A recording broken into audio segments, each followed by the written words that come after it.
नमस्कार। कार्यक्रम जनताका कुरामा यहाँहरू सबैलाई हार्दिक स्वागत गर्दछु। म हिमाल बस्नेत। हामी निरन्तर रूपमा कार्यक्रम जनताका कुराका माध्यमबाट विभिन्न विषयहरूलाई उजागर गर्दै आइरहेका छौँ। हामीले कहिले समाजका, कहिले विभिन्न किसिमका विभेदका घटनाहरूलाई बाहिर ल्याउँदैछौँ। जसरी देशमा यति बेला कोरोना भाइरसको जुन अवस्था निकै भयावह रूपमा बढ्दै गइरहेको छ, जुन सरकारले सम्भावित तेस्रो लहरबाट बच्नको लागि जुन ढङ्गबाट तयारी गर्नुपर्ने अवस्था थियो त्यसरी तयारी गरेन। त्यसैगरी व्यापक खोप अभियानमा सरकार चुकेको देखिन्छ। जुन ढङ्गबाट व्यापक रूपमा चाहिँ खोपको मात्रा आम नागरिकको पहुँचमा पुर्याउनु पर्थ्यो त्यस सन्दर्भमा सरकार चुकेको देखिन्छ। त्यसैगरी दलहरूले यो बेलामा निकै ठुला मेला, महोत्सव र महाधिवेशनमा दलहरू सक्रिय रहे, जसले गर्दा कोरोना भाइरसको लहर देशमा निकै व्यापक रूपमा बढेको देखिन्छ। पछिल्लो समय जुन कोरोना भाइरस र त्यसैगरी नयाँ भाइरस ओमिक्रोनको सङ्क्रमण पनि नेपालमा देखेसँगै जुन ढङ्गबाट सतर्कता अपनाउनु पर्ने हो त्यसतर्फ पनि त्यति चासो र ध्यान दिएको देखिँदैन। त्यसरी गरी होल्डिङ सेन्टर बनाउनको लागि जुन योभन्दा 1 वर्ष अगाडि पहल भएको थियो, तर अहिले पनि होल्डिङ सेन्टर बनेको छैन र सीमा नाकाहरूमा होल्डिङ सेन्टर बनाएर भारत लगायतका देशहरूबाट आउने वा चाहिँ पैदल यात्राबाट आउने नागरिकहरूलाई या भारतबाट आउने नागरिकहरूलाई त्यस होल्डिङ सेन्टर बनाएर जसरी क्वारेन्टिनमा राख्नुपर्ने अवस्था थियो त्यसतर्फ पनि होल्डिङ सेन्टरहरू नबनेको कारणले गर्दाखेरि सिधै सामान्य परीक्षण गरेर नागरिकहरू घरमा जाने अवस्था छ, जसले गर्दाखेरि कोरोना भाइरस यति बेला बढिरहेको छ। जुन सामान्य तापक्रम मात्रै मापन गरेर सिधै घर जाने यो अवस्थाले गर्दा नेपालमा कोरोना महामारी बढ्दो क्रममा छ र यो सम्भावित तेस्रो लहरलाई रोक्नको लागि जुन तयारी गर्नुपर्थ्यो व्यापक रूपमा चाहिँ यो 7 महिनाको समयमा सरकारले जसरी तयारी अगाडि बढाउनु पर्थ्यो त्यसतर्फ सरकारले तयारी गर्न सकेन। जसरी कोरोना रोकथाम तथा नियन्त्रणका लागि सरकारले बेलैमै प्रतिकार योजना नगर्दा देशभर पुरै यति बेला सङ्क्रमण बढ्दो अवस्था छ। भारतमा स्थल नाका हुँदै आउने नागरिकहरूमा जुन कडाइका साथ जुन अब परीक्षणको दायरामा ल्याउनु पर्ने अवस्था थियो त्यसतर्फ पनि सरकार चुकेको देखिन्छ। त्यसैगरी नाकाबाट भित्रिने एकिङ तथ्याङ्क सङ्कलन गर्ने र जो आएका व्यक्तिहरूलाई सामान्य टेस्ट मात्रै गरेर घरसम्म पुग्ने अवस्था यति बेला छ। गृह मन्त्रालयले परिस्थिति अनुसार कडाइका साथ जुन नियम पालना गराउने र यदि सङ्क्रमण बढ्दै गयो भने लकडाउनसम्म गर्नका लागि जिल्ला प्रशासनलाई निर्देशन दिइसकेको अवस्था छ र यो अवस्थामा आइपुग्दाखेरि जुन हामी तेस्रो सम्भावित लहर आउन नदिनको लागि र सकेसम्म यसबाट बच्नको लागि जुन तयारीका साथ अगाडि बढ्नुपर्ने अवस्था थियो त्यसतर्फ हामी चुक्यौँ। त्यसैगरी भारतबाट आउनेलाई सीमा नाकामा राखेर जसरी हामीले कुरा गऱ्यौँ, योभन्दा अगाडि पनि भारतबाट आउनेहरूको सङ्ख्या जुन लहर बढेको थियो र नाकामा कडाई गर्नुपर्ने अवस्था थियो र त्यहाँ कतिपय सन्दर्भमा क्वारेन्टाइनको व्यवस्था नहुँदाखेरि निकै बस्नको लागि समस्या पर्यो र सङ्कट बेहोर्नु पर्यो र निकै धजनक अवस्थाहरू पनि त्यहाँ देखियो। तर यो 7 महिनाको समयमा सरकारले जुन तयारीका साथ होल्डिङ सेन्टर बनाउनेको लागि बजेट विनियोजन पनि भइसकेको अवस्था थियो र सेनाले यसको ठेक्का पनि पाएको छ भन्ने छ। यसमा जुन कडाइका साथ तयारी तीव्र रूपमा चाहिँ होल्डिङ सेन्टर तयार पार्नुपर्ने अवस्थामा यसतर्फ पनि सरकार चुकेको देखिन्छ। त्यसतर्फ स्थल हवाई नाकाबाट आउनेलाई जुन हवाई नाकाबाट आउनेहरूलाई जुन परीक्षण गर्नुपर्ने थियो यसमा विभिन्न किसिमका नियम बदलिरहनाले गर्दाखेरि पनि कुन शैली, कुन नियम अपनाउने भन्ने सन्दर्भमा यस सरकार नै अलि रणभूमिमा परेको जस्तो देखिन्छ। यसतर्फ पनि सरकारले बेलैमै सचेत ढङ्गबाट काम गर्नुपर्ने अवस्था छ। जसरी अहिले विद्यालयहरू 1 देखि 12 कक्षासम्म चाहिँ भौतिक उपस्थिति नगर्नको लागि सरकारले निर्देशन दिइसकेको अवस्था छ र भौतिक उपस्थिति गरेर जुन पठन पाठन नगर्नको लागि सरकारले निर्देशन पनि दिइरहेको छ। अब विशेष गरी यो कोरोना भाइरस सम्भाव्य तेस्रो लहर रोक्नको लागि सरकारले गर्नुपर्ने भूमिका कस्तो हुनुपर्छ, सरकारले स्वास्थ्य मन्त्रालयले कस्तो भूमिका निर्वाह गर्नुपर्छ र आम नागरिकको तर्फबाट हामी सचेत रहनको लागि र हामी सुरक्षित रहनको लागि कस्तो विधि अपनाउनुपर्छ भन्ने सन्दर्भमा यदि तपाईँहरूका जिज्ञासा विचारहरू छन् भने सिधा हाम्रो टेलिफोन नम्बरमा, हाम्रो स्क्रिनमा टेलिफोन नम्बर छ, तपाईँले सिधा फोन गरेर आफ्ना जिज्ञासाहरू राख्न सक्नुहुनेछ।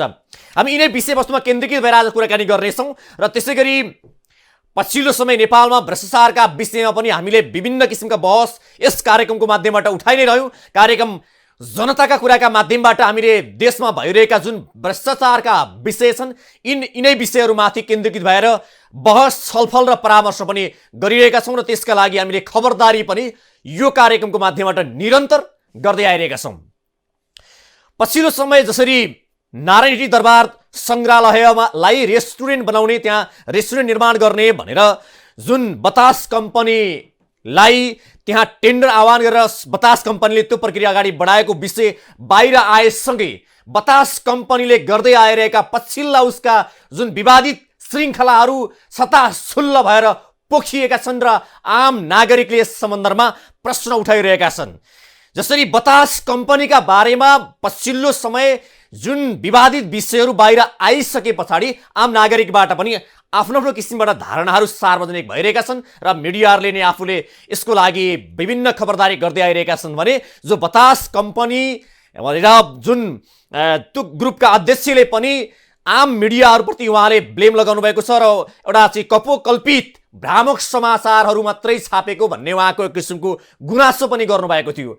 जुन ढङ्गबाट समाचारहरू बाहिर आएसँगै उहाँका विवादित छविहरू र विवादित कामहरू बाहिर छर्लङ्ग आइसकेका छन्। जुन नारायणी सङ्ग्रहालयमा रेस्टुरेन्ट निर्माण गर्ने विषय बाहिर आइसके पछाडि पहिलो कुरा त रेस्टुरेन्ट त्यहाँ बनाउनु उपयुक्त हो कि होइन, र दोस्रो कुरो यदि कसैले टेन्डर आह्वान गर्छ भने जो टेन्डर पार्ने जुन कम्पनी छ त्यो मात्रै दोषी हुन्छ कि जसले टेन्डर आह्वान गरेर टेन्डर खुलाउँछ त्यो दोषी हुन्छ भन्ने सन्दर्भमा पनि बहसहरू भए। जसरी बतास कम्पनी जति विवादित बन्यो, जति आलोचना खेपिरहेको छ, त्योभन्दा बढी चाहिँ जसले टेन्डर आह्वान गर्यो र सरकारका तर्फबाट जसले त्यसमा चाहिँ टेन्डर आह्वान गर्यो त्यो बढी दोषी हुन्छ, उसलाई चाहिँ किन कारबाहीको दायरामा नल्याउने भनेर पनि प्रश्नहरू उठिरहेका छन्।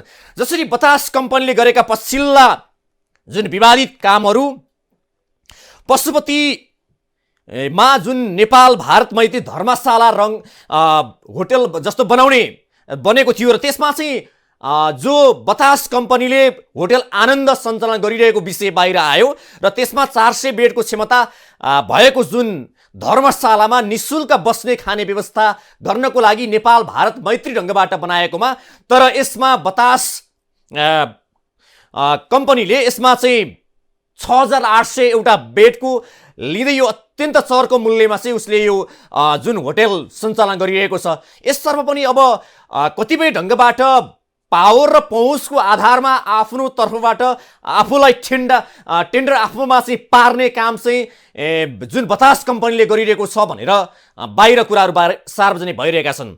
यसै गरी धेरै विवादित कामहरू बतास कम्पनीले गर्दै आइरहेको र यसमा चाहिँ राजनैतिक साँठगाँठ गरेर जुन राज्यसँग चाहिँ लेनादेना गरेर भनौँ या चाहिँ साँठगाँठ गरेर यस्ता टेन्डरहरू आफूमा पार्दै आइरहेको भन्ने ब्लेम लगाइरहेको छ। र यसमा जुन बतास अर्गनाइजेसनले जुन आफूले चाहिँ स्पष्ट पनि पारिसकेको छ, यस सन्दर्भमा बतास कम्पनीले आफूले चाहिँ प्रेस विज्ञप्ति पनि जारी गरेको छ। यसमा उसले यी सबै कुराहरूप्रति नारायणी दरबार सङ्ग्रहालयमा क्याप्टेरिया भाडा सम्बन्धमा पनि उसले जुन प्रेस विज्ञप्ति जारी गरिसकेको छ, त्यसै गरी नेपाल भारत मैत्री पशुपति धर्मशालाका सम्बन्धमा पनि उसले प्रेस विज्ञप्ति जारी गरेको छ। लगायतका विषयमा उसले जसरी पाटन दरबार क्षेत्र मानहुकोट गण्डकी कृषि सामग्री केन्द्रका सन्दर्भमा पनि उसले प्रेस विज्ञप्ति जारी गर्दै गरेको छ। त्यसै गरी अक्सिजन प्लान्ट सम्बन्धमा जुन कोभिड सङ्क्रमित बिरामीलाई देशभर अक्सिजनको हाहाकार भइरहेको गण्डकी प्रदेशकै सबभन्दा ठुलो पश्चिमाञ्चल क्षेत्रीय अस्पताल पोखरामा पनि अक्सिजन प्लान्ट ल्याउने सन्दर्भमा जुन किसिमको चाहिँ उसले प्रतिबद्धता व्यक्त गरेको थियो, त्यसमा अहिले यो सम्भावित तेस्रो लहर आइसक्दा पनि कति पैसा उठ्यो यसको बारेमा पनि सार्वजनिक गरेन र यस सन्दर्भमा पनि विवादित विषय बनेको थियो।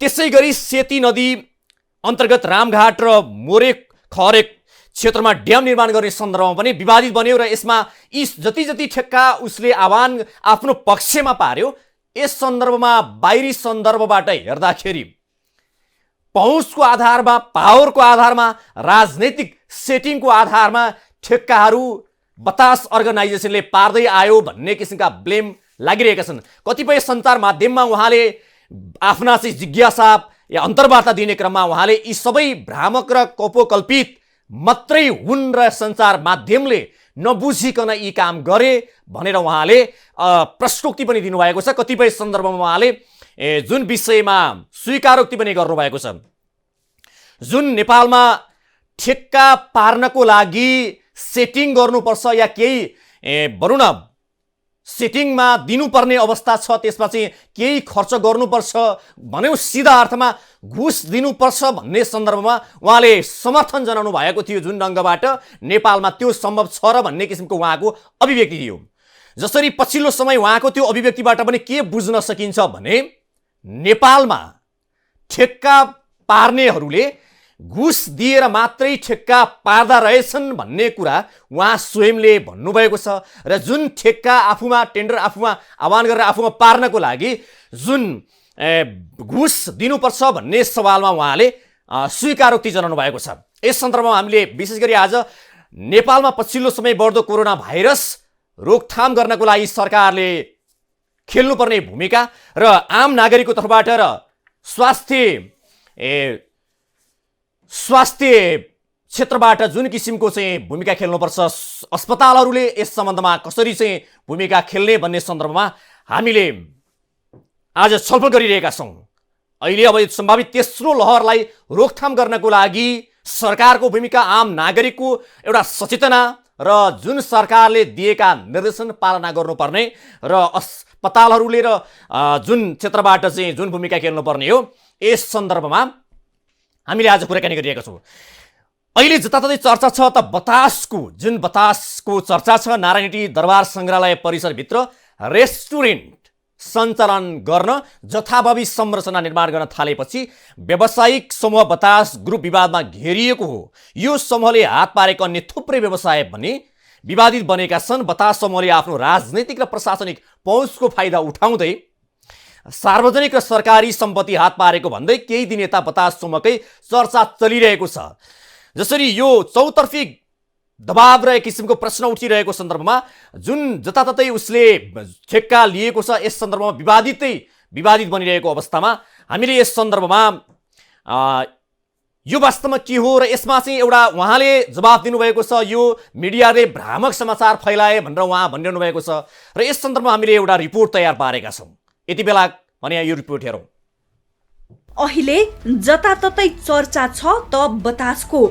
नारायणहिटी दरबार सङ्ग्रहालय परिसरभित्र रेस्टुरेन्ट सञ्चालन गर्न जथाभावी संरचना निर्माण गर्न थालेपछि व्यावसायिक समूह बतास ग्रुप विवादमा घेरिएको हो। यो समूहले हात हालेका अन्य थुप्रै व्यवसाय पनि विवादित बनेका छन्। बतास समूहले आफ्नो राजनैतिक तथा प्रशासनिक पहुँचको फाइदा उठाउँदै सार्वजनिक तथा सरकारी सम्पत्ति हात पारेको भन्दै केही दिन यता बतास समूहकै चर्चा चलिरहेको छ। एकाएक विवादमा घेरिएको बतास समूहका अध्यक्ष आनन्दराज बतास हुन्। आफ्नो व्यावसायिक यात्रामा बतासले जहाँ जहाँ हात हाले ती मध्ये धेरै विवादित छन्। नारायणहिटी दरबार सङ्ग्रहालयको रेस्टुरेन्टदेखि पाटन दरबार क्षेत्रका पसल, पशुपतिनाथको धर्मशालादेखि पोखराको प्रदेश सङ्ग्रहालय भवनमा सञ्चालित अटो सोरुम यसका केही उदाहरण मात्र हुन्। पछिल्लो समय पाल्पाको रानी महलमा समेत होटल चलाउन हत्याउन खोजेको आरोप बतास समूहमाथि लागेको छ। सानो व्यवसायबाट सुरु भएको बतास समूहको व्यावसायिक यात्रा राजनैतिक पहुँच बढ्दै गएपछि व्यवसायमा पनि साम्राज्य जम्दै गएको हो। अहिले त्यही पहुँचको फाइदा लिएर अनेक सार्वजनिक र पुरातात्विक महत्त्वका स्थलहरू सस्तो भाडा दरमा हत्याएर व्यवसाय गर्न खोजेको आरोप उनीमाथि लागेको छ। यति ठुलो व्यावसायिक साम्राज्य निर्माण गरेको बतास समूह अहिले चौतर्फी घेरामा छ। नारायणहिटी दरबार परिसरमा बतासले बनाउन लागेको रेस्टुरेन्टको संरचना भत्काइएको छ। संस्कृति, पर्यटन तथा नागरिक उड्डयन मन्त्री प्रेम बहादुर आलेले नारायणहिटी दरबारमा भएको अनियमितता गर्नेलाई कारबाहीको दायराभित्रै ल्याएर छाड्ने बताउँदै आउनु भएको छ। नारायण नीति राजदरबार भित्र भौतिक संरचना निर्माण गर्नको लागि क्याफे पसल सञ्चालन गर्नको लागि विगतमा नै त्यो निर्णय भएको रहेछ। बिना इजाजत यसरी चाहिँ 14 रोपनीमा भौतिक संरचना निर्माण गरेर के गर्न खोज्नु भएको छ उहाँले। तर यसको सुरक्षा गर्ने नारायण नीति राजदरबार अन्तर्गत विकास समितिका कार्यकारी निर्देशक भेष नारायण दाहालजी, उहाँले पनि हेर्न पर्थ्यो, तर उहाँले त्यसमा निगरानी दिन सक्नु भएन, निगरानी राख्न सक्नु भएन। त्यसमा मलाई एकदमै दुःख लागेको छ। वास्तवमा एउटा सङ्ग्रहालय देशको सम्पत्ति, आज नेपाली जनताले मलाई त्यो संरक्षण गर्ने जिम्मेवारी यहाँ दिएको छ, त्यसको संरक्षण गर्नुपर्ने मेरो कर्तव्य हो।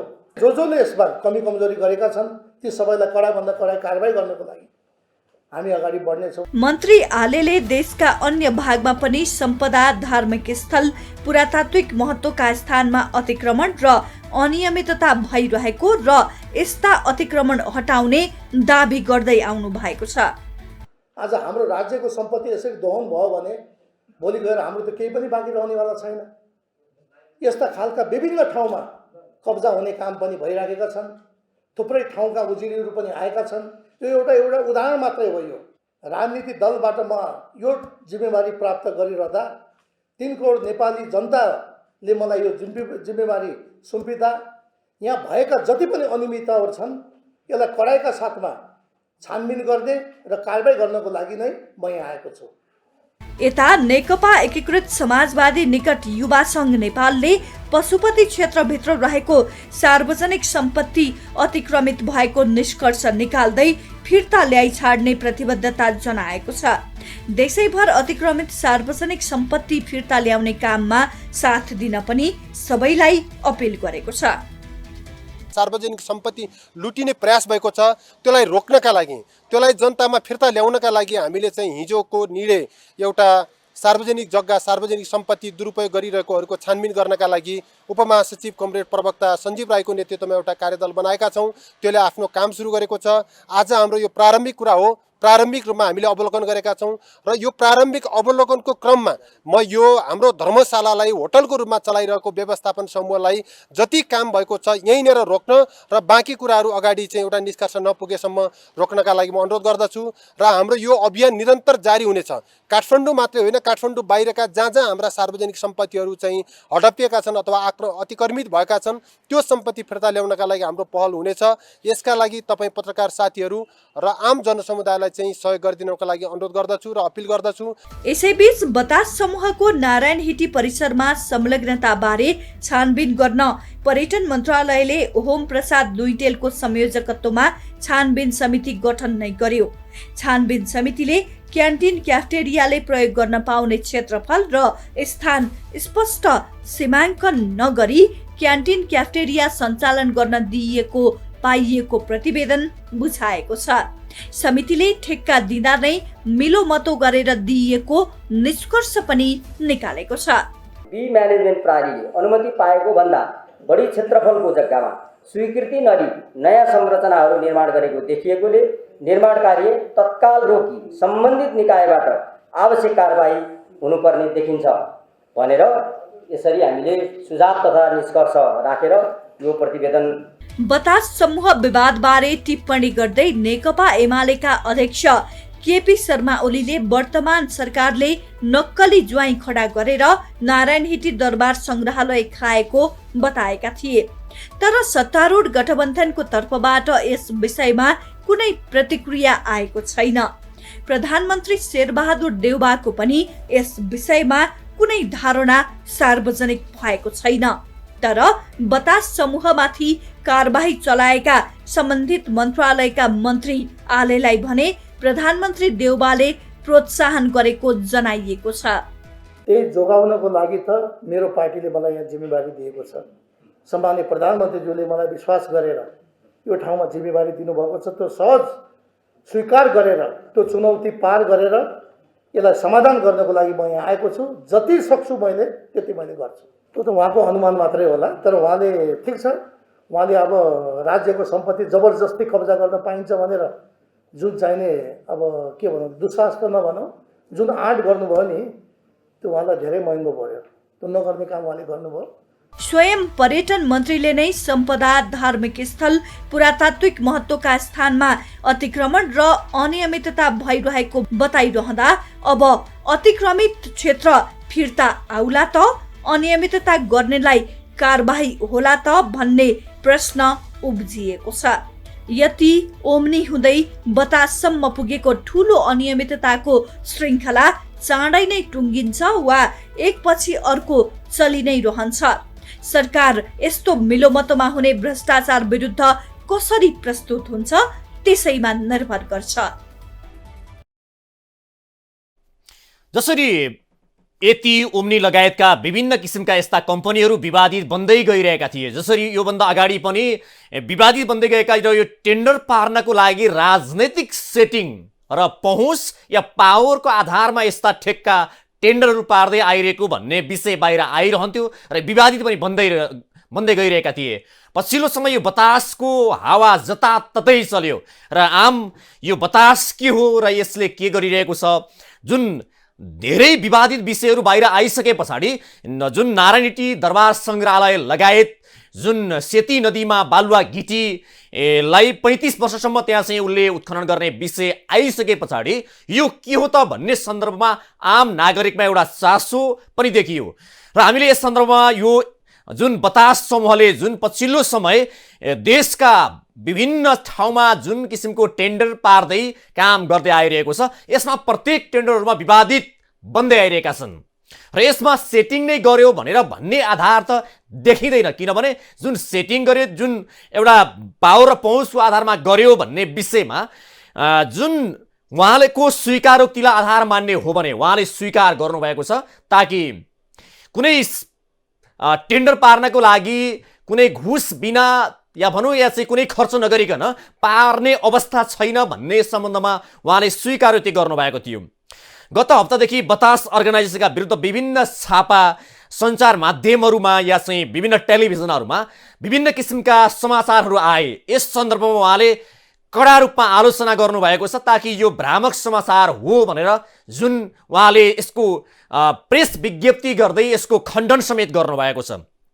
तर उहाँले जुन खण्डन गर्नुभएको छ यसको वास्तविकता के हो भन्ने सन्दर्भमा जुन छानबिन समिति बन्ला, छानबिन गर्ला र यसको सत्य तथ्य आम नागरिकले थाहा पाउने ढङ्गबाट बाहिर आउला भन्ने सन्दर्भमा सरकार यसको सन्दर्भमा भनौँ अहिले पछिल्लो समय जुन संस्कृति पर्यटन तथा नागरिक उड्डयन मन्त्री प्रेम आलेले जुन किसिमको एउटा अठोट लिनुभएको छ र यसमा उहाँले सिधा ठाडो आदेश दिँदै ती बन्दै गरेका संरचनाहरू भत्काउनको लागि उहाँले आदेश दिनुभयो र ती भत्किए।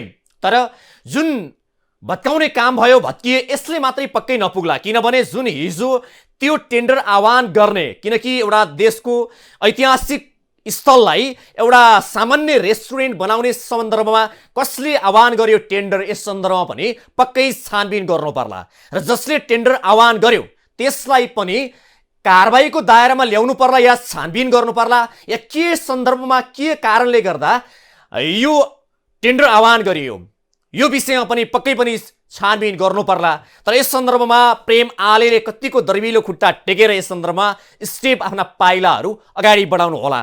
यो भने अब उहाँले पछिल्लो समय जुन अहिले पछिल्लो यो गठबन्धन सरकारका मन्त्रीहरूमा उहाँको कार्य अलि हेर्न लायक बन्दै गइरहेको छ र धेरैले यस सन्दर्भमा उहाँको यो कार्यप्रति सकारात्मक ढङ्गबाट सराहना गरेका छन्, सम्मान गरेका छन् र एकजना मन्त्री क्षमतावान भन्दा पनि इमान्दार भइदियो भने देश र जनताले चाहेको विकास अनि समृद्धि अनि सुशासन र शान्ति कायम हुन्छ भन्ने सन्दर्भमा आम नागरिकहरू यसमा विश्वस्त छन्। यहाँ धेरै क्षमतावान मन्त्रीहरू, क्षमतावान प्रधानमन्त्री बनेका व्यक्तिहरू या राज्य सञ्चालकहरू जो क्षमता भएर पनि असफल भएका धेरै उदाहरणहरू छन्। तर इमान्दारिता प्रकट गर्दै जुन व्यथिति र बेसंस्कारको जालो भत्काउँदै एउटा जुन देशलाई विकासको गतिमा अगाडि बढाउनको लागि भूमिका खेल्ने एउटा इमान्दार नेता मन्त्री भइदियो भने त्यसले चाहिँ सही परिणाम दिँदो रहेछ भन्ने एउटा उदाहरण प्रेम आले बन्नुभएको छ र यस सन्दर्भमा हामीले विशेष गरी उहाँको सन्दर्भमा मात्रै होइन, राम्रो काम गर्ने कुनै पनि नेता मन्त्री भयो र उसले राम्रा काम गर्दै गयो भने उसको पक्षमा खुलेर तारिफ पक्कै पनि गर्नेछौँ र गर्नुपर्छ। किनभने कुनै पनि व्यक्ति या चाहिँ कुनै पनि राजनीतिक रूपमा चाहिँ एउटा राजनीति गर्ने या सरकारमा जाने या मन्त्री बन्ने या यावत क्षेत्रमा रहेर सकारात्मक र सही नतिजा ल्याउन सक्ने व्यक्तिको तारिफ सम्मान पक्कै गर्नुपर्छ। त्यसो भयो भने सकारात्मक काम गर्ने व्यक्तिहरूको हौसला या मनोविज्ञान बढ्दै जान्छ। त्यसै गरी हामीले नेपाल बार एसोसिएसनका उपाध्यक्ष रक्षा बस्यालसँग हामी यति बेला टेलिफोन सम्पर्क छौँ। उहाँलाई कार्यक्रममा स्वागत गरौँ। स्वागत छ यहाँलाई कार्यक्रममा। हजुर, धन्यवाद। अब हामीले विशेष गरी आजको कार्यक्रम चाहिँ अब यो पछिल्लो समय देशमा भइरहेका यी भ्रष्टाचारका विषयमै हामी केन्द्रीकृत गरेर कुराकानी गरिरहेका छौँ। अब यो विषय अलिकति यो अदालतको विषय पनि कोट्याउनु पर्ने विषय रहेको छ। यो अलिकति हामीले विषयभन्दा अलिक बाहिर भए पनि तपाईँलाई समग्र मैले भ्रष्टाचारको विषयमै केन्द्रीकृत भएर प्रश्न गर्नेछु। अब यो अदालतको विषयमा तपाईँहरूले यति बेला के गर्दै हुनुहुन्छ? तपाईँहरू अलिक सेलाउनु भयो कि भन्ने प्रश्न छ। हामीहरू, धन्यवाद, क्वेसनको लागि धन्यवाद। सर्वप्रथम हामीहरू यति बेला पनि हाम्रो पेसागत हक हित, हामी त खास पेसागत हक हितको लागि लड्नेहरू हो होइन, त्योभन्दा पनि एक स्टेप अगाडि बढेका छौँ। समग्र न्यायपालिकाभित्र भएका विकृति, विसङ्गति र भ्रष्टाचारको विरोधमा हामीले आन्दोलन गरेका छौँ र यदि हामीले चाहिँ हाम्रो न्यायपालिकाको निम्ति शुद्धिकरणको निम्ति आन्दोलन गरेनौँ भने, हामी यसरी आएनौँ, यो इस्युलाई उठाएनौँ भनेदेखि केही समयमा न्यायपालिका एकदमै भ्रष्ट भएर जानेछ भन्ने हाम्रो ठम्याइ छ। त्यसकारण हामीले यो आन्दोलन गरेका छौँ।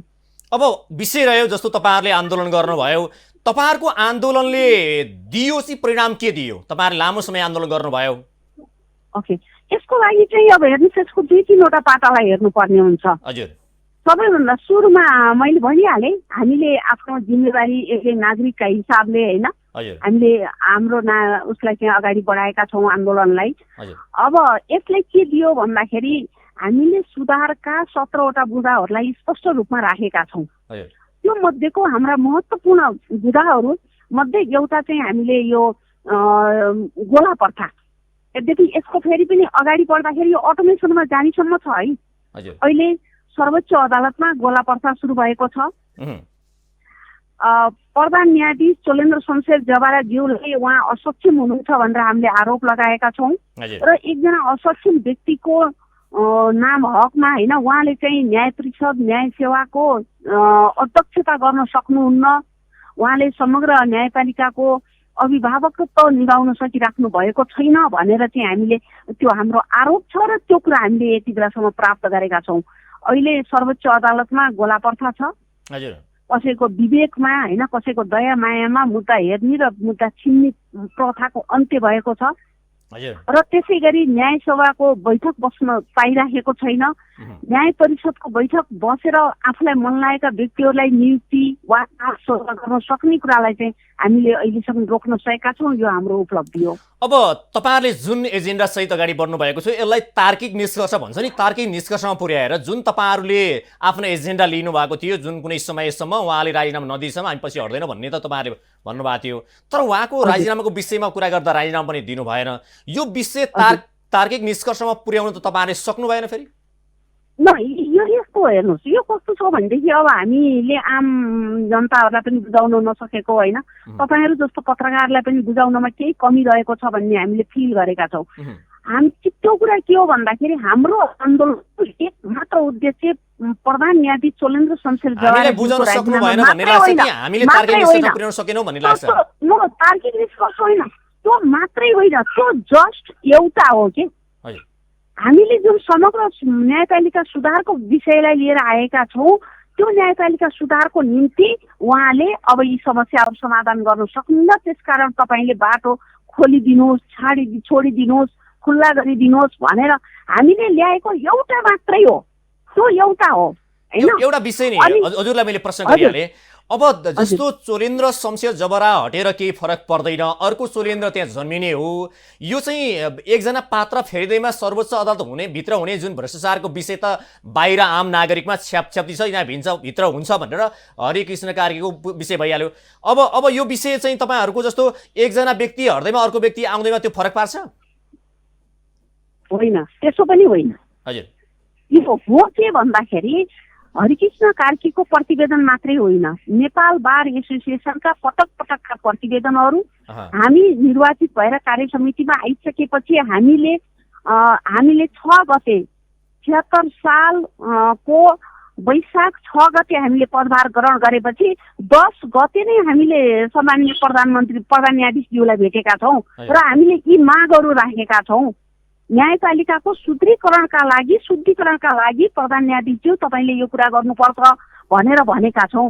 त्यसपछि हरिकृष्ण कार्कीको चाहिँ उहाँको होइन माननीय न्यायाधीशज्यूको प्रतिवेदन आयो र यो प्रतिवेदनहरू आइसकेपछि हामीले के भन्यौँ भन्दाखेरि ती प्रतिवेदनमा आएका कुराहरूको चासो हुनु पर्यो, त्यसको नेतृत्व लिन खोज्नु पर्यो। अब अहिले रह्यो किन प्रधान न्यायाधीशज्यू दिनुभएको छैन भन्ने कुरा हेर्नुहोस्, यो दलहरूका कारणले पनि दिइराख्नु भएको छैन। हजुर, यसका लागि हामी मात्रै जिम्मेवार छैनौँ। उहाँले जब प्रधान न्यायाधीशको पद भनेको एउटा नेताको जस्तो पद होइन, कतिजना जुलुसमा छन् भनेर टाउको गन्ने होइन, कहिलेदेखि आन्दोलन गरेका छन्। प्रधान न्यायाधीशको पद भनेको एउटा इमान्दारिता, एउटा पारदर्शिता होइन, त्यसपछि गएर उहाँको क्षमतामा चाहिँ मापन गर्ने कुराहरू हुन्। उहाँलाई जब एउटा मात्रै औँला उठाएर एकजनाले मात्रै पनि भन्छ भने तपाईँले न्याय सम्पादन गर्ने कुरामा मलाई शङ्का छ भनेर भन्छ भने पनि न्यायाधीशज्यूहरू प्रधान न्यायाधीशज्यूहरू हट्नुपर्ने हुन्छ। त्यो नेपालको इतिहासमा एउटा विषय नि, अब यो विषय त भयो, अन्य विषयहरू जसरी बाहिर भ्रष्टाचारको विषय नि, यहाँ त विभिन्न अहिले बतासको हावा निकै चलिरहेको छ बजारमा होइन। अब त्यहाँनिर जस्तो राज्यको एउटा अभिन्न अङ्गमा बसेर काम गर्ने अङ्गभित्रै भ्रष्टाचार हुन्छ भन्ने विषय त बाहिर छ्यापछ्याप्ती भइहाल्यो।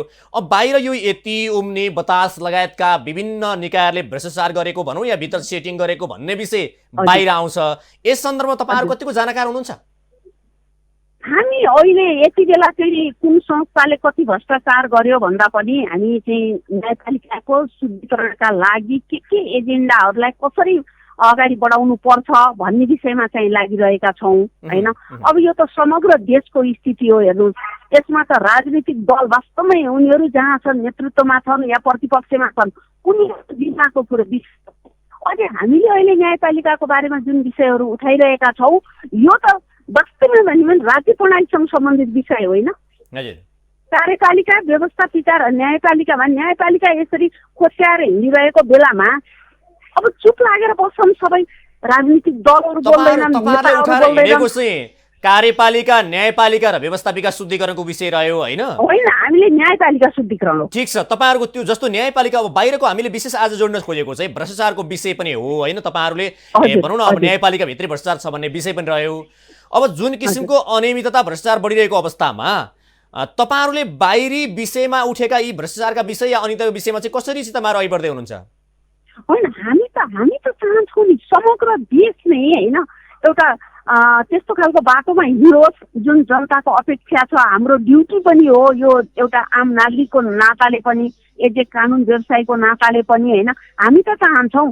तर यो सबै त हामी अहिले यति बेला गर्न सक्ने अवस्थामा छैनौँ। त्यसकारण हामीले यति बेला न्यायपालिका शुद्धिकरणको विषय उठाएका छौँ। त्यहाँभित्र विविध पक्षहरू छन् र त्यो शुद्धिकरण जुन हो आदेश छैन, केही यस्ता विषयहरू छन् जुन आजको आजै समाधान हुनुपर्ने छ, केही यस्ता विषयहरू छन् जुन समाधान हुनको लागि वर्ष लाग्छ। त्यसकारण अब अहिले ओम्नी या बतास या यति समूह होइन अब उहाँहरूको विषय देशको भ्रष्टाचारको बारेमा चाहिँ हामी कुरा उठाइरहेका छौँ है। भ्रष्टाचार तिमी जुनसुकै ठाउँमा छौ, जुनसुकै तरिकाले हुन्छ होइन, औपचारिक अनौपचारिक तरिकाले चाहिँ भ्रष्टाचार गर्न पाइँदैन र त्यसलाई रोक्नका लागि आफ्नो ठाउँबाट जो जति ढङ्गले चाहिँ जिम्मेवार छ आउनुपर्छ भनेर चाहिँ हामी उठाएका छौँ। अब तपाईँले भने जस्तै व्यक्ति विशेष या समूह विशेषमा छैन। अब भनौँ न अख्तियार भनौँ जसरी एउटा चाहिँ सर्वोच्च अदालतभित्रै भ्रष्टाचार छ भन्ने विषय अब हरिकृष्ण कार्कीको प्रतिवेदनले भनिसक्यो होइन त?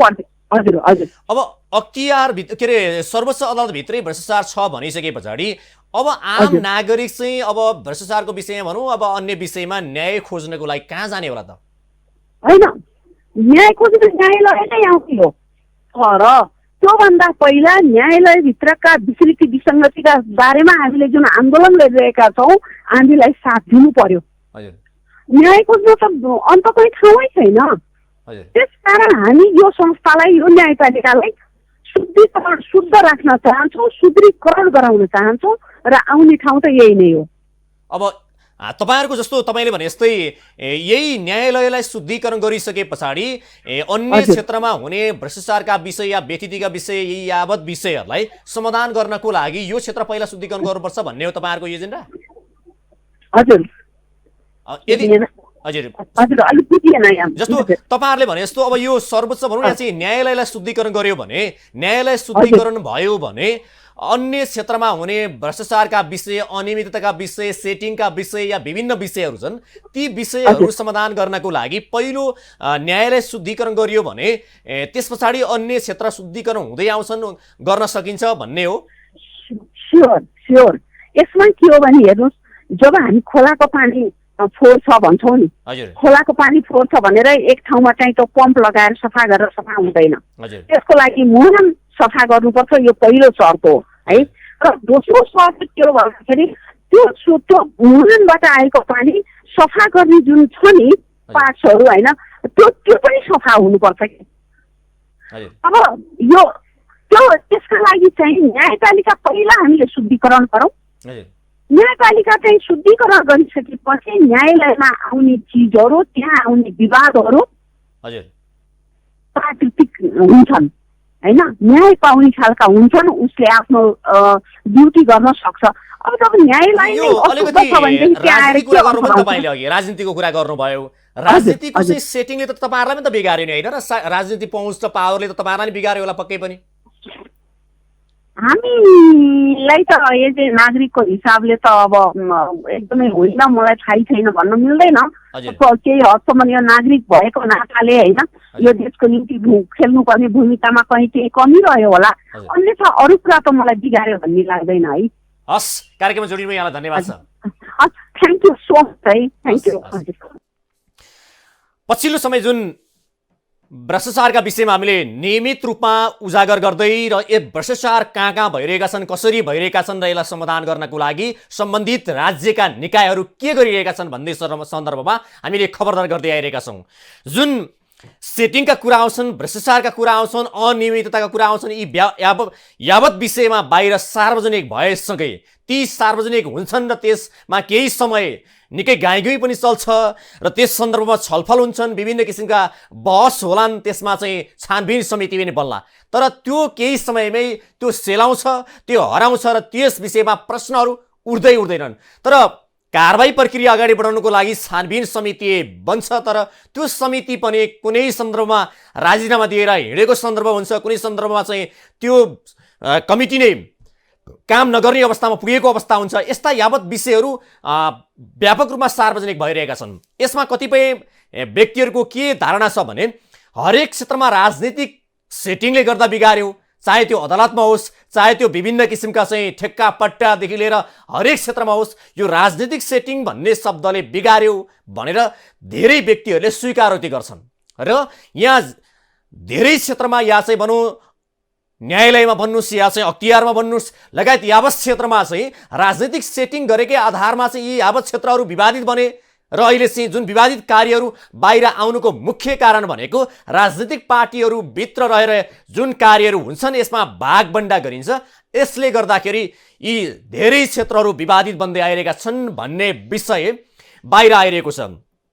यो जुन यही विषयको सन्दर्भमा हामीले कुराकानी गर्दै गर्दाखेरि जुन यो पछिल्लो समय बतास समूहको विषय पनि यसैसँग जोडिएर बाहिर आइरहेको छ। जुन बतास समूह पनि सेटिङमै लाग्यो, सेटिङमै गरेर हरेक ठेक्कापट्टा पारेर यसले गर्दाखेरि जुन ठुला महत्त्वपूर्ण ठाउँहरूमा समेत कौडीको भाउमा उसले जुन टेन्डर आफूमा पार्यो भन्ने विषय बाहिर आइरहेका छन्। त्यसैको एउटा ज्वलन्त उदाहरण हो नारायणहिटी दरबार सङ्ग्रहालयको त्यो महत्त्वपूर्ण एउटै सटरको भाडा 20 लाख 25 लाख पर्ने ठाउँमा 2 लाख हाराहारीमा चाहिँ जुन आफूले टेन्डर पार्यो यो विषयमा पनि निकै प्रश्नहरू उठे। यहाँ कुनै पनि राजनीतिक सेटिङ नभइकन, कुनै पनि किसिमको चाहिँ चलखेल नभइकन एउटा महत्त्वपूर्ण एउटा पुरातात्विक क्षेत्रमा, ऐतिहासिक क्षेत्रमा कसरी राज गर्न सक्छ, यस्तो सामान्य एउटा चाहिँ राज्यलाई चुनौती दिन सक्छ एउटा चाहिँ कम्पनीले भन्नेसम्मका विषयहरू बाहिर आइरहेका छन्। अब सबैसँगको चाहिँ छलफल बहस र एउटा निष्कर्षमा के आउँछ भने राजनीतिबाट सबै क्षेत्रलाई सबभन्दा पहिला टाढा राख्नु पर्यो भन्ने विषयमा सबैले स्वीकारोक्ति राख्छन्। यसमा राजनीतिक पार्टीका नेताहरूले पनि यसमा स्वीकारोक्ति राख्छन्, चाहे त्यो अदालतको विषयमा होस् या अन्य विषयमा। अदालतलाई पनि राजनीतिबाट टाढा राख्नु पर्यो र यहाँ अख्तियार दुरुपयोग अनुसन्धान आयोग रहोस् या विभिन्न जुन जुन क्षेत्र छन् राज्यका निकायहरू, यिनलाई राजनीतिबाट टाढा राख्नु पर्यो। राजनीतिक पावर र पहुँचका आधारमा जुन कार्य गर्ने, काम गर्ने, कार्य सम्पादन गर्ने यो परिपाटी छ, यसलाई अन्त्य नगरेसम्म ती राज्यका चाहिँ निकायहरू विवादित बनिरहन्छन् भनेर धेरैको सुझाव, धेरैको जवाफ, धेरैको प्रतिक्रिया यही छ। तर यसलाई लागू गर्ने कसले? कुनै पनि निकायमा जानु पर्यो, राजनीतिक भागबण्डा, कुनै पनि ठाउँमा नियुक्ति हुनु पर्यो, राजनीतिक भागबण्डा हुन्छ। अनि राजनीतिक भागबण्डा भएर राजनीतिक सेटिङमा गएको व्यक्तिले कसको काम गर्छ भन्दा राजनीतिक सेटिङ गरेर गएको व्यक्तिकै एउटा वफादारी भएर काम गर्छ। अनि नागरिकका कार्य कता, आम नागरिकका विषय कता, त्यसै गरी यी यावत विषयहरू पछि पर्दै आइरहेका छन्। जुन ढङ्गले हामीले यस विषयमा विभिन्न किसिमका छलफल गरिरहेका छौँ। जो भ्रष्टाचार विरोधी अभियन्ता भरत जङ्गम हाम्रो सम्पर्कमा हुनुहुन्छ, उहाँलाई कार्यक्रममा स्वागत गरौँ। स्वागत छ यहाँलाई कार्यक्रममा। हस्, धन्यवाद। यो पछिल्लो समय जुन यो बतासको हावा जताततै चलेको छ, यसका विषयमा व्यापक रूपमा चाहिँ एक किसिमका चाहिँ विषयहरू बाहिर आइरहेका छन्। यो बतास समूहको विषयमा यहाँले बुझेको कुरा के हो? हजुर, बतास समूहको बारेमा त अहिले सबै पत्र पत्रिकाहरू, मिडियाहरूले लेखिरहेका छन् होइन।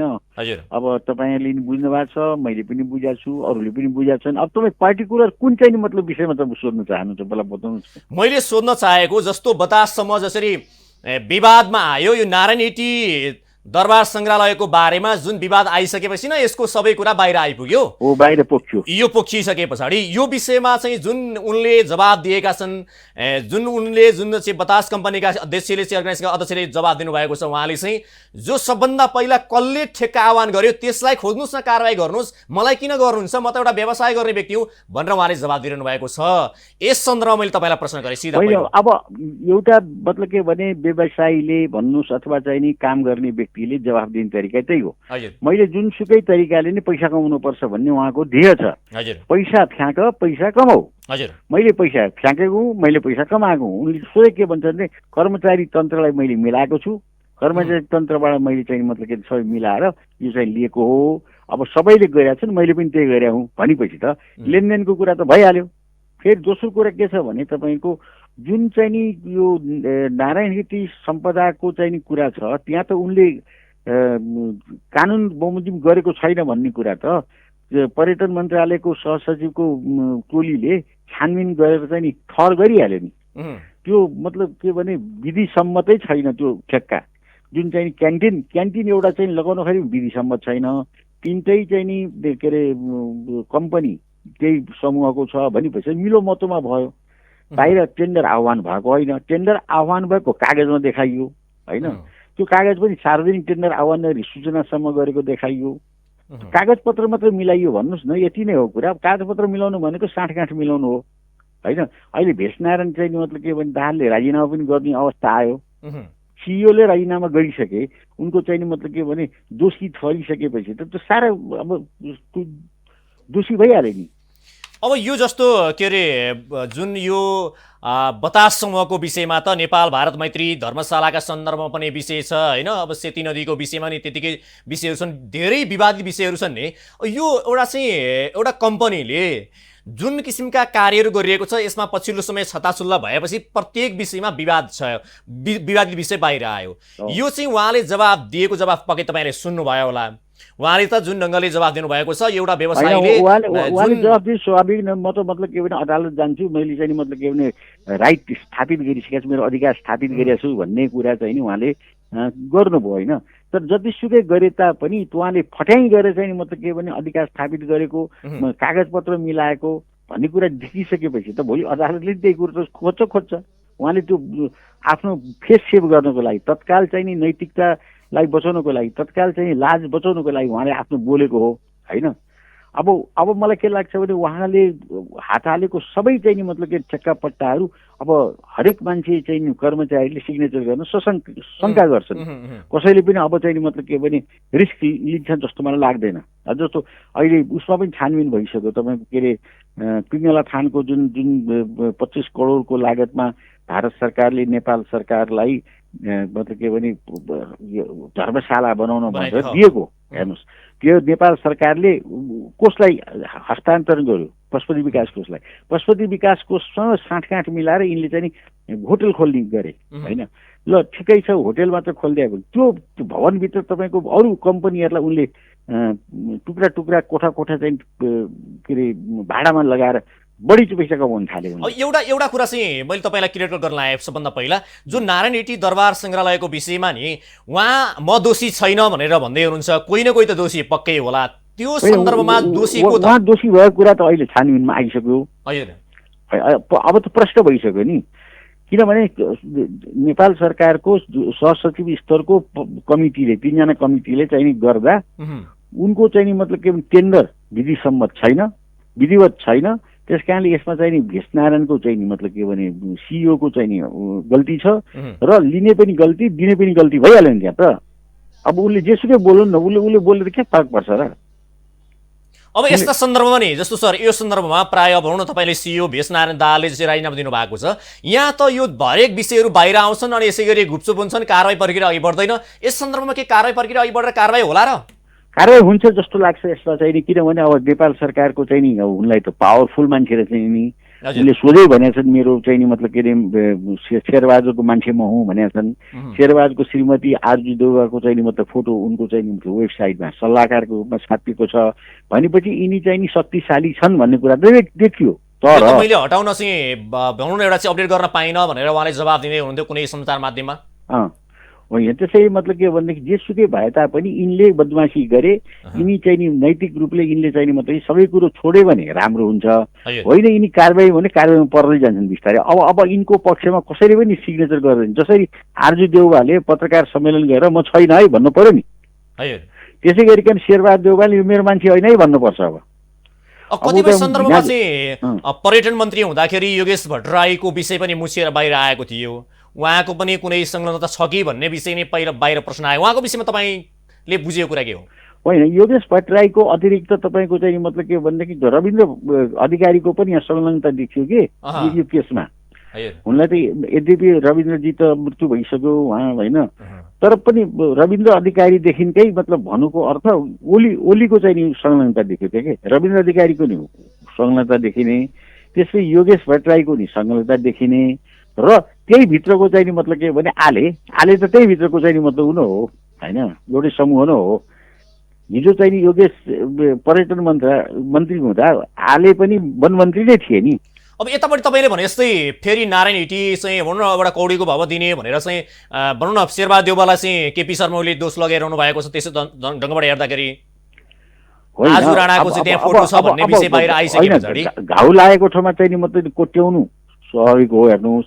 तर यसमा छानबिन राम्रै गरी छानबिन गर्ने हो भने ओली पनि यसमा इन्भल्भ छन् शेरबहादुर पनि इन्भल्भ छन् रविन्द्र पनि इन्भल्भ छन् योगेश पनि इन्भल्भ छन् सबैको संलग्नता देखिन्छ एकदमै छ। किनभने तपाईँको जहाँ चाहिँ मतलब के भने बतासले छोएको छ त्यो बतास समूहले छोएको छ त्यो अत्यन्त संवेदनशील ठाउँ छोएको छ उसले अनि त्यो फेरि अत्यन्तै विवादित पनि बन्दै गएको छ किनकि पछिल्लो समय जति चर्चामा आए विवादित भने त तपाईँको चाहिँ विवादास्पद काम गरेपछि विवाद भइहाल्छ नि। फटाइ गरेपछि फटाइ त एक दिन त निस्किन्छ कति दिन ढाकछोप गर्ने होइन। त्यसैले के छ भने अब बतासको चाहिँ मतलब विषयमा अब मलाई लाग्छ कुनै पनि कर्मचारीले सिग्नेचर गर्न सक्दैन आनाकानी गर्छ। अब बाहिरी विषय भन्छ नि, जस्तो कुनै पनि नेता अलिक क्षमतावान भन्दा पनि इमान्दार भयो भने त्यसले चाहिँ राम्रो काम गर्छ, परिणाम दिन्छ भन्छन्। पछिल्लो समय हुन त अलि अघिल्लो कार्यकालमा अलि विवादित पनि हुनुभएको थियो प्रेमाले। यो पटक उहाँको जुन किसिमको एक्सन लिनुभएको छ यसबाट चाहिँ कतिपय तारिक पनि खाइरहनु भएको छ, तारिफ पाइरहनु भएको छ। उहाँको चाहिँ यो अहिलेको कार्यप्रति तपाईँले कसरी विश्लेषण गर्नुहुन्छ? अब होइन, यति नारायण मतलब के भने यो नारायण हिटीको कुरा बाहिर निकालेकोमा उहाँलाई धन्यवाद दिनैपर्छ। हजुर। तर कुरो के छ भने आले पनि मतलब के भने पानी गङ्गा जलले धोएको मान्छे नि होइनन् है। यिनीहरू सबै चाहिँ नि गाँसे गुसे एकै नासे भने जस्तो यी सबै चाहिँ नि भ्रष्ट समूहका व्यक्तिहरू हुन् होइन। भ्रष्ट नहुने भए एउटा समूह मन्त्री हुँदा हुँदै त्यो मन्त्री छोडेर चाहिँ अवसरवाद खोजेर उनी चाहिँ नि यस चाहिँ नि मतलब के भने नेकपामा गए होइन, काम गर्न पो आउनु भएको हो किन, म राम्रो काम गरेर देखाउँछु भन्ने एउटा मानसिकताबाट। होइन हिमालजी, मलाई देखाइदिनु, एउटा मान्छे काम गर्ने आएको देखाइदिनुहोस्, प्रधानमन्त्रीदेखि मन्त्रीहरू म त्यसलाई ढोगिदिन्छु। म त हेर्नुहोस् 50-52 वर्षदेखि काम गरिरहेको मान्छे होइन। प्रेम आलेको सन्दर्भमा चाहिँ अरू भन्दा अलि अब्बल देखिनु भयो उहाँले। प्रेम आले बच्चा भएर आमाको दुध खान खै म चाहिँ मतलब के एक्टिभिस्ट हो, कुरो बुझ्नु। त्यसैले यी सबैलाई म चिन्दछु के, यिनका नापतौल सबै थाहा छ।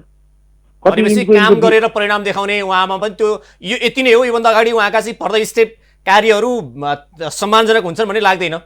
तपाईँले मतलब कि यहाँभन्दा अगाडिको उसको भाइरल भएको चाहिँ एउटा भिडियो हेर्नुहोस् न, अक्सिजन र चाहिँ मतलब के रुखको कुरा, संसार हाँसे, विश्व हाँस्यो।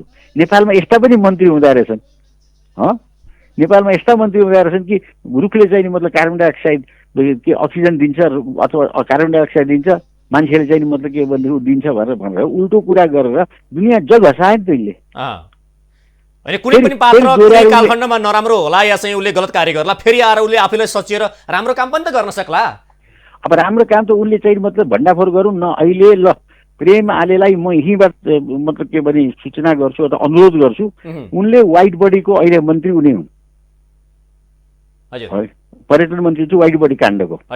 वाइट बडी काण्डको चाहिँ मतलब के भने छानबिन गरिदिउँ न त। अहिले वाइट बडीले गर्दा 14 अर्ब रुपियाँ नेपाल सरकार साक्षी बसेर ग्यारेन्टीमा तपाईँको चाहिँ के अरे कर्मचारी सञ्चय कोष र नागरिक लगानी कोषले 12 अर्ब रुपियाँ 14 अर्ब रुपियाँ लगानी गरिरहेको छ वायु सेवा निगममा। अब अहिले ब्याज तिर्न नसकेर 26-27 अरब पुगिसक्यो है। अब एउटा चाहिँ मतलब के भनेदेखि जहाज अहिले ग्राउन्डेड भइरहेको छ, अब तिर्ने अवस्था छैन। लौ न त त्यसको कारबाही गरेर देखाइदिनु पर्यो त, मन्त्री हो नि त हो त, लौ त हेर्नु त। अनि एउटा विषय नि सर, तपाईँले अघि भन्नुभयो अब यो सन्दर्भमा कारबाही होला भन्ने तपाईँले विश्वास व्यक्त गर्नुभयो, तर अर्को विश्वास अलिकति अविश्वास गर्ने ठाउँ नि सर्वोच्च अदालतभित्रै भ्रष्टाचार छ भन्छन्। एउटा किसिमले हरिकृष्ण कार्कीको प्रतिवेदनले बाहिर सार्वजनिक गरिसक्यो। अब कारबाही हुन्छ भन्ने आधार त के रह्यो र? जसरी उसलाई छानबिन गरेर अघिबाट समातिएला, त्यहाँ चाहिँ लगिएला, तर अन्तिममा छुट्ने त आखिर सेटिङ भएर छुट्ने नै होलान्। त्यो त छुट्छ नि, यिनीहरूको शासन भएसम्म छुटिहाल्छन् नि, अर्को शासन आउँदैन र। अब यिनीहरू यो भ्रष्टहरूको मात्रै शासन चल्छ नेपालमा? हिमालको शासन आउँछ त ल भन्नु न, किन आउँदैन? कि यो देशको जनता सब मूर्ख छन्? यो देशको जनता सब बिकाउ छन्? लाटा छ नि क्या हो? अब जागरण हुन्छ नि त, उठ्नु पर्यो। त्यस कारणले आज नभए भोलि, भोलि नभए पर्सि हेर्नुहोस् 20 वर्षपछि पनि तपाईँको यो कारबाही हुन्छ। सच्चा चाहिँ मतलब के भने एउटा राष्ट्रवादी चाहिँ मतलब सरकार आओस् त, सरकारमा पुगोस् राष्ट्रवादी व्यक्ति, एउटा मान्छे पुग्छ। यहाँ त खाउ चाहिँ र मतलब के भने तपाईँको चाहिँ नि भ्रष्टाचारी व्यक्तिहरूको चाहिँ मतलब के संलग्नता भएको हुनाले उसलाई तान्छ। प्रेम आलीको के चाहिँ कुरो साँठगाँठ नमिलेर एउटा बाहिर निस्क्यो, तर यो बाहिर निस्केको राम्रो छ। अहिलेको जस्तो तपाईँले अहिलेको सरकार छ नि, जुन अहिलेको सरकारमा भएका मन्त्री भन्नु या अहिलेको यो गठबन्धन सरकारमा जो काम गरेर परिणाम देखाउन सक्ने कोही पात्र मन्त्री भएको देख्नुहुन्छ? मलाई देखाइदिनुहोस् न एउटा। उसलाई पुरस्कार अहिले म एन्टी करप्सन एकाडेमीबाट अहिले पुरस्कार घोषणा गर्छु। होइन, आम मानिसले त प्रेम आलेकै उदाहरण दिन थालिसके। हे त प्रेम आले कि तपाईँको प्रेम आले एउटा कुरो, प्रेम आले यति काम गर्दै यति चाहिँ गर्ने हो भने तपाईँको चाहिँ मतलब के भने त्यस्ता मान्छे त कतिवटा खोज्नुहुन्छ। यो त एउटा हात्तीको एउटा देखाउने दाँत हुन्छ हेर्नुहोस्, एउटा खाने दाँत हुन्छ, बुझ्नुभयो? यता कारबाही गरे जस्तो देखो नि, उतापट्टि चाहिँ मतलब के भने व्हाइट बडीलाई चाहिँ लुकाउनु खोज्ने, उता चाहिँ तपाईँको चाहिँ एयरपोर्टको चाहिँ मतलब ठेक्का पट्टा मिलाउन खोज्ने आदि इत्यादि के छ। अब एउटा चाहिँ हामीले एउटा जुन तपाईँले समाधान पनि पक्कै दिनुहुन्छ कि जस्तो यो भ्रष्टाचारको विषयमा हामीले तपाईँसँग केही अगाडि पनि छलफल गरेका थियौँ, तर यो व्यापक रूपमा भ्रष्टाचार या अनियमितता बढिरहेको छ नि देशमा, यसलाई अन्त्य गर्नको लागि के गर्नुपर्छ भन्ने सन्दर्भमा तपाईँको विचार के हो, दृष्टिकोण? होइन, धेरै होला। ल यो एउटा कुरो चाहिँ तपाईँ प्रेम आले अहिले मतलब के भने तपाईँले प्रेम आले बडो राम्रो धन्यवादको पात्र हुनुहुन्छ भन्न खोज्नु भएको कुरालाई म एउटा प्रेम आलेका सम्म पुग्ने एउटा सूचना प्रवाह गर्छु। त्यसलाई प्रेम आलेले खोज्नु होइन, मेरो दृष्टिकोण भन्दा पनि बाहिरी आम नागरिकको त्यो आम नागरिकलाई नै बताइदिनु न। अहिले प्रेम आले चाहिँ मतलब के भनेदेखि नागरिक उड्डयन मन्त्री छन्, संस्कृति मन्त्री छन्। अहिले एयरपोर्टको बाहिरपट्टिको चाहिँ तपाईँको चाहिँ त्यो सबै के अरे कार पार्किङ, त्यहाँ बनेको बिल्डिङहरू कसरी बन्यो, कति वर्षको लिजमा बन्यो, कति कमिसन खाए, कोले ठेक्का लिएछन्, कसको पालामा भयो, त्यो छानबिन गरेर त कति मान्छे बाँधिन्छन्। यहाँ अरबौँ रुपियाँ खेल खाल्छ। कति छ यस्ता कुरा। नारायण हिटी त्यो सानो के भन्ने एउटा क्यान्टिनको कुरा हो यो। त्यस कारणले प्रेम आलेले साँच्ची नै अब प्रेम आले भनेर देखाउने हो भने उनीसँग मैले अहिले 2-3 कुरा त भने त उनले गर्नुपर्ने, तुरन्त कारबाही गर्नुपर्ने। एउटा विषयमा नि त्यो भित्र क्यान्टिन चलाउन दिनु स्वाभाविक हो भन्ने विषय पनि आउँछ नि, यसमा तपाईँको धारणा के हो? के कसो रे? जो क्यान्टिनको विषय छ नि तपाईँले गर्नु पनि भर्खरै, यो विषय स्वाभाविक हो, त्यो सञ्चालन गर्नु त स्वाभाविक विषय पनि भन्छन् नि कतिपयले। होइन, क्यान्टिन भनेको चिया खाने ठाउँ भने एउटा चिया र बिस्कुट खाने मान्छेहरू चाहिँ मतलब के पनि हेर्न गएको ठाउँमा त्यो चाहिँ नि 500-700 फुटको चाहिँ नि उसमा सानो एउटा क्यान्टिन नचलाउनु, पानी नै नबेच्नु भित्र भने त होइन नि। तर डङ्कर नै मतलब के भनेदेखि बिगारेर चाहिँ नि मतलब के रक्सीको भट्टी चाहिँ बार खोल्ने, त्यसपछि डान्स गर्ने आदि इत्यादि गर्ने जब योजना बढ्यो नि, त्यो त सियोबाट चाहिँ नि मतलब के भने छिराउने पालमा हात्ती छिराउनु खोज्यो के। हजुर, अब यो अहिलेकै जस्तो भनौँ तपाईँको धारणामा चाहिँ बुझ्दाखेरि अहिलेका यो नेताहरू, अहिलेकै यो चाहिँ राजनीतिक पार्टीहरू रन्जेलसम्म भ्रष्टाचार अन्त्य हुन्छ भन्ने तपाईँलाई लाग्दैन? राजनीतिक पार्टी भएसँग के भन्नुभयो? जस्तो अहिलेको व्यवस्था भने मैले तपाईँको सन्दर्भमा तपाईँलाई लाग्छ के भन्ने सवालमा, अहिलेको जस्तो नेपालका नेताहरू कोही देख्नुहुन्छ ताकि भ्रष्टाचार अन्त्य गर्नको लागि स्ट्यान्ड बाई अगाडि गएर जुन एक्सन लिन सक्ने कुनै नेता देख्नुहुन्छ भन्ने मेरो सन्दर्भ? त्यो कस्तो रमाइलो प्रश्न गर्नुभयो। त्यो नेता देखाए म यो नेताले गर्छ भने भनिहाल्थेँ नि। एउटा चाहिँ नि भ्रष्ट नभएको व्यक्ति देखाइदिनुहोस् बरु मलाई, एउटा नाम लिइदिनुहोस् त, म त्यसको भ्रष्टाचारको भण्डाफोर गरिदिन्छु। ल बताउनुहोस्, देख्नु न तपाईँ? अभ्रष्ट र चाहिँ नि सदाचारी मान्छे देखेकै छैन मैले सरकारमा बसेका मान्छे। अनि गर्नुहुन्छ के? किन जानी तपाईँको मन्त्री बन्न? नत्र हस्, कार्यक्रम जोडिनुमा यहाँलाई धन्यवाद छ धेरै धेरै। हस्, धन्यवाद। जुन पछिल्लो समय यो विभिन्न किसिमका अनियमितताका विषय बाहिर आउँछन्, यस सन्दर्भमा छानबिन प्रक्रिया अगाडि बढाउनको लागि दबाव सिर्जना पनि हुन्छ, विभिन्न किसिमका आन्दोलन पनि हुन्छन्। यस्ता विषयहरू अहिले मात्रै होइन, योभन्दा अगाडि पनि उठेकै थिए।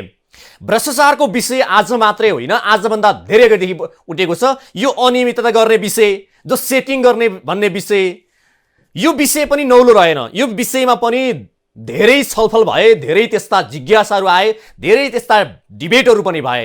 तर यसलाई तार्किक निष्कर्षमा पुर्याउने विषयमा जुन निष्कर्षमा पुर्याएर त्यसलाई सफलतापूर्वक अवतरण गराउनु पर्थ्यो भनौँ, या कुनै भ्रष्टाचार गरेको आरोप लागेको व्यक्तिलाई या आरोपितलाई छानबिन प्रक्रिया अगाडि बढाएर कारबाही प्रक्रिया अगाडि बढाएर कारबाही गर्नु पर्थ्यो, त्यससम्म पुग्न सकिरहेको देखिँदैन। यसमा जुन पछिल्लो समय हामीले आजको विषय उठाएका थियौँ, बतास समूहको विषयमा धेरै सञ्चार माध्यमहरूमा छ्यापछ्याप्ती समाचारहरू आए, समाचारहरू छापिए, यसका विषयमा अन्तर्वार्ताहरू पनि विभिन्न किसिमले बाहिर आए। अब यो विषयमा सत्य तथ्य के हो त? बतास अर्गनाइजेसनले के सेटिङ गरेकै हो? राजनैतिक सेटिङ गरेरै उसले ठेक्का आह्वान गरेर आफूले ठेक्का पार्थ्यो कि पार्दैन थियो? या पछिल्लो समय जुन नारायण हिटी दरबार सङ्ग्रहालयको विषयमा छ, जुन नेपाल भारत जुन एउटा चाहिँ भारतले बनाइदिएको एउटा चाहिँ पशुपतिमा चाहिँ एउटा त्यो बस्ने वासस्थानमा, त्यसका विषयमा का विषयहरू छन्, लगायतमा जुन विवाद आइरहेको छ, यी विषयमा विवाद उहाँले जवाब दिइरहनु भएको छ। यसमा जुन ठेक्का आह्वान गर्नेहरूको दोषी हो या चाहिँ आह्वान गर्ने जसले चाहिँ टेन्डर आह्वान गर्छ त्यसमा तपाईँहरू प्रश्न गर्नुहोस्। ऊ दोषी हुन्छ उसतर्फ चाहिँ प्रश्नै नगर्ने अनि एउटा कुनै व्यवसाय गर्ने माथि मात्रै प्रश्न तपाईँहरू किन गर्नुहुन्छ भनेर उहाँले जवाफ पनि दिइरहनु भएको छ।